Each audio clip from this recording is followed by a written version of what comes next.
Okay, let's talk strategy today.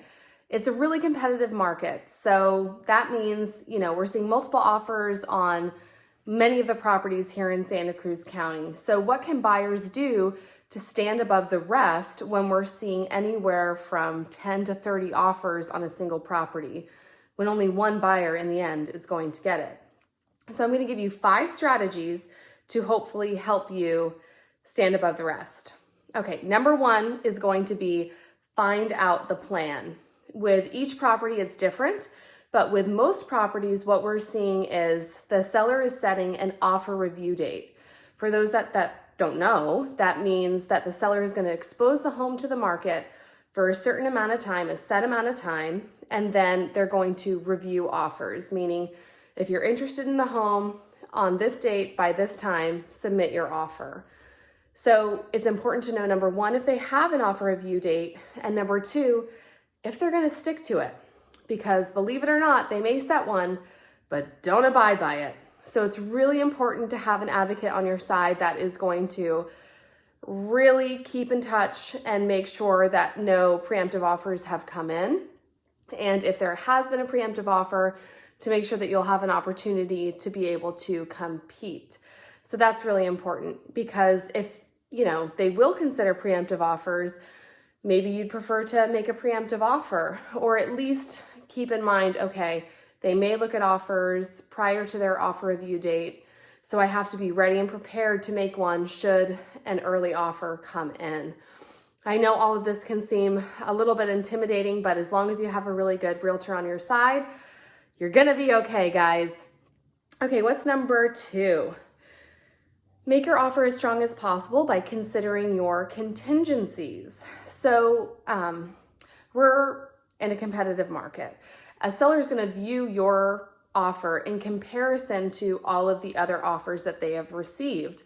So they're going to not only look at price, which of course always is the first thing that comes to people's mind, they're also going to consider other aspects of their offer. The offer is 13 pages, guys. It's a long one. There's more than just the price. They're going to consider what's the strongest offer. So that usually comes in terms of contingencies. Let's consider if you have to sell your home in order to buy a home, you have that extra contingency in place. That can seem a little bit shaky to a seller in some instances. So it's important to really consider, hey, what if I were to sell my home before I jump into the arena of buying? So then I'm in a better financial position to make a strong offer. That's just something to consider, because as we tack on more contingencies to an offer, it potentially could be seen as more shaky than the offer next to you. And it's all about, presenting the strongest, best offer that you possibly can. Other contingencies include your physical or inspection contingency. In most instances, a seller is going to provide you with a number of upfront inspections and disclosures prior to you even making an offer. The reason that they do that is they want you to make an informed decision when you make your offer, and they also want the opportunity for those contingencies to be drastically reduced or potentially waived. So it's important to really look into those inspections and disclosures and be able to really weigh, okay, what do I need to look further into? Is there anything within this that concerns me? If there is, can I find out as much as I can now to be able to limit that, inspection contingency? Or is there anything in here that's a red flag for me that could be a deal breaker? So these are all conversations that will be very helpful for you to have and to consider prior to you making your offer while you're considering how long you want that inspection contingency to be. The other contingencies are loan and appraisal contingencies, and that really comes down to having great communication with your lender if you have one, and communicating with them about, how long does this need to be? Is there anything concerning in my file? How can I make this as strong as absolutely possible? Okay, let's talk about the third. What do the sellers need? It doesn't always just come down to price, people. Do they need a rent back? Are they still looking for another property to move into? Do they need a contingency in order to find a replacement property? There are things that you can do to just ask a couple more questions and find out, hey, what does the seller need that I'm not seeing right now? What is something that we can do that will make this process easier for the seller? Which brings us to the next one. Can you cover additional costs aside from the price?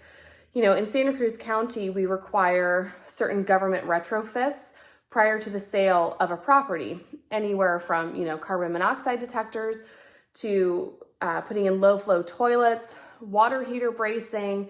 Those are all, you know, things that are required prior to the sale. There's also the sewer lateral inspection and repair that's going to be required prior to the sale of a property here in the county.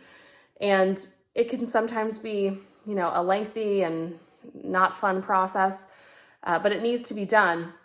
And these repairs can cost a fair amount of money.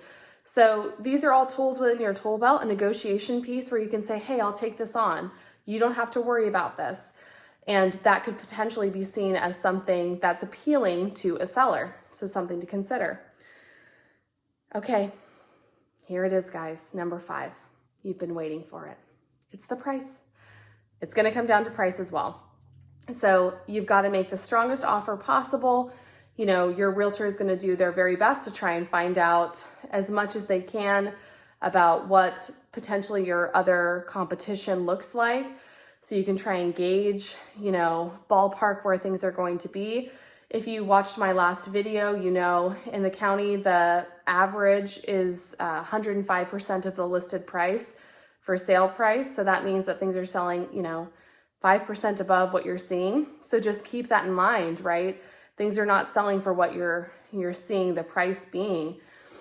Also, your agent is probably going to provide you with some type of market analysis where, you know, you'll see what homes are selling for, you know, that have a lot of similarities or in the same general area to kind of help you gauge what this property may or may not sell for. But something to keep in mind, unfortunately, what this comes down to in multiple offer situations is that you're competing against other buyers. You're not competing with the seller. You're not just negotiating with the seller. You are trying to stand above the rest of other buyers. And again, only one buyer is going to get this property. So, you know, really having those communications. What does this home mean to me? Does this meet my goals? Is this going to meet my goals for a number of years, or what my, you know, overall plan is? And it just comes down to a real personal decision. Now I'm going to give you a bonus one. The bonus one is, you know, have a really good advocate on your side and find out what the competition is.